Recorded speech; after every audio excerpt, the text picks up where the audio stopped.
Well, let's now talk to political journalist and author Gearoid O'Collman, who joins us from Paris this evening. Thanks very much for joining us again on RT International. You're in the French capital. What's the mood and atmosphere in the city right now? We're being told that there's a state of war and a state of emergency. We've had this before. We had this in January, and for several weeks we had non-stop sirens and non-stop chatter on the radio about the threat from radical Islam and terrorist groups and so on. And so we're having a kind of a replay of that, but it has been, I think, accentuated, and we're going to have an intensification of the media campaign, which is essentially a propaganda campaign to make people in France fear Muslims. We need to be clear about the origin of the war on terror.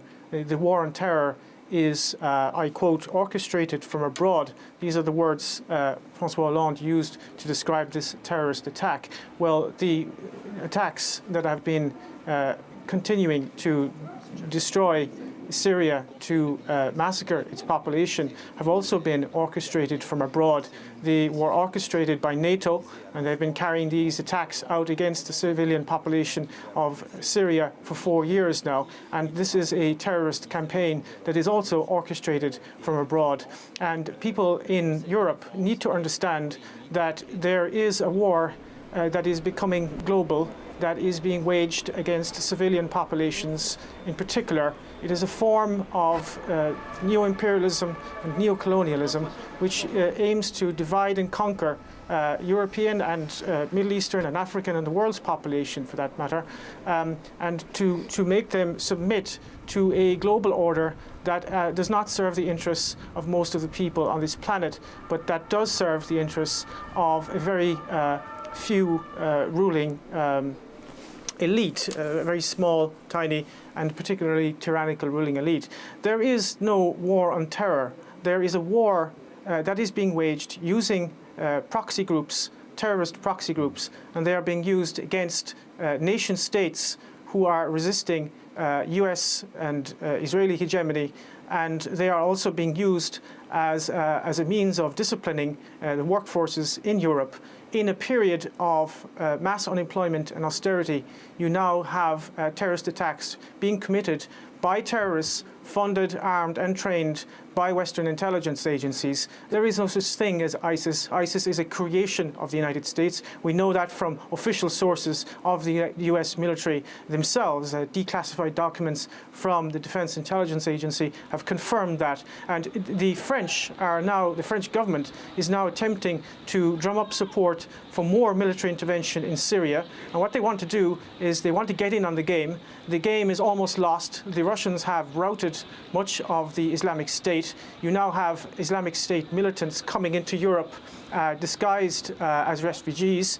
That will destabilize Central Europe, and the French government wants to get in on the game in Syria and prop up those so-called moderate rebels. There are no moderate rebels, of course, in Syria. There are Al-Qaeda and ISIS militants, terrorists who have been beheading people, eviscerating people, absolutely creating chaos and genocide right across the region, and this does not serve the Syrian people or anyone other than the Western corporate elites and their geopolitical interests. What do you expect France to do now in the light not only of Friday's terrorism, but 10 months on from Charlie Hebdo? It's not going to ease up on what it's doing, is it?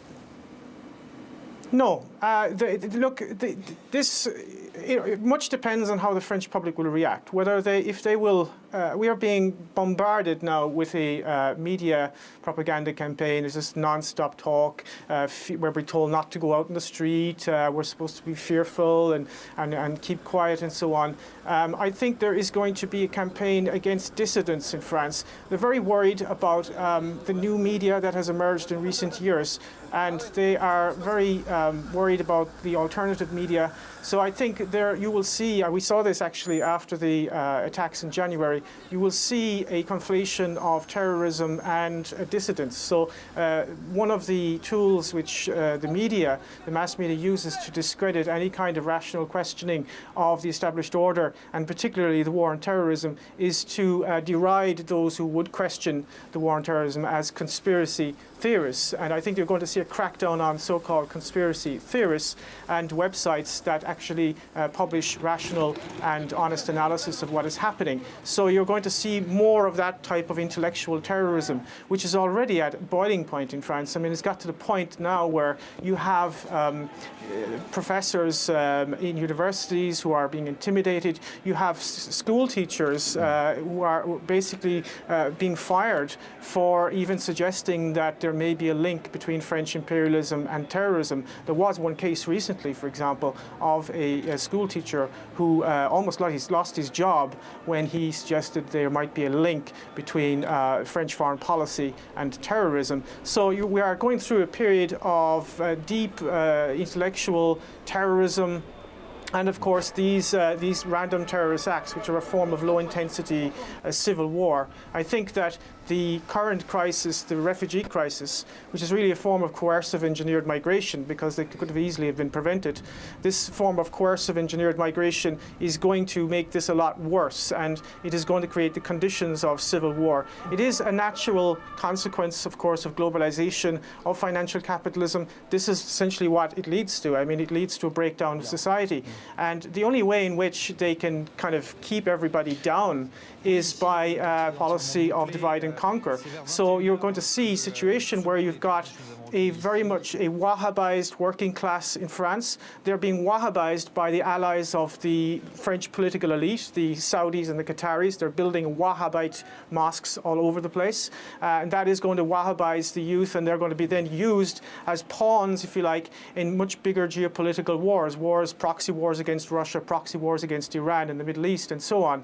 And that is going to create massive social unrest. It's going to divide working people against each other. And the only people who are going to actually benefit from this are the war contractors, the military-industrial media intelligence complex. So in whatever way you look at this, I don't know who exactly committed this attack and this atrocity, but the real people who are responsible, whether directly or indirectly or consciously or unconsciously, is the French government, because they have been complicit in terrorism in the Middle East and all over Africa. And that needs to be understood. And if we don't understand that, this is going to continue and it's going to deteriorate. We will find ourselves in a situation under military law, martial law, if this continues. So it really needs to be analysed and understood. Can I pick you up on the issue of migrants and refugees? Because one of the terrorists appears to have been a French citizen, another a recent migrant to the country. What do you think this will do to France's policies towards the migrant crisis?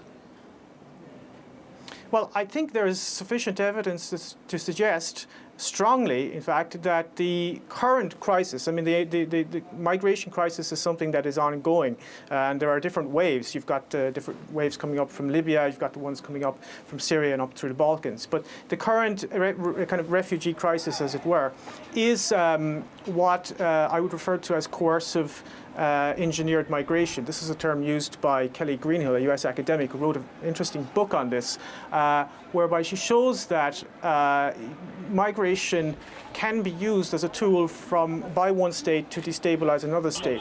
In this case, it's definitely being used by the United States and Turkey to destabilize the Balkans, Mitteleuropa, which would be Hungary, and of course Germany. And the geostrategic reasons of this are basically go back to classical geopolitics, which is Halford Mackinder's theory of dividing the world island. That is to say, you divide the Eurasian Peninsula from the Baltic Sea to the Black Sea. You create an intermarium there so that you prevent German and Russian unity. And that is why Germany essentially is being kind of overrun with people who are themselves victims of globalization, but they are now being instrumentalized and used as weapons of globalization. And this is one of the key contemporary strategies of US imperialism. You use the consequences of globalization as further tools to further globalization. And I think there is no policy in Europe to control immigration or anything like that. I think that the key question here is not actually controlling immigration. The key question is stopping this geopolitical destabilization of Europe. And some countries are attempting to do that. Hungary is attempting to do that. Bulgaria is attempting to a certain extent to do that. In other words, trying to find out who's an actual refugee and who isn't. They're prioritizing women and children, for example, in Hungary.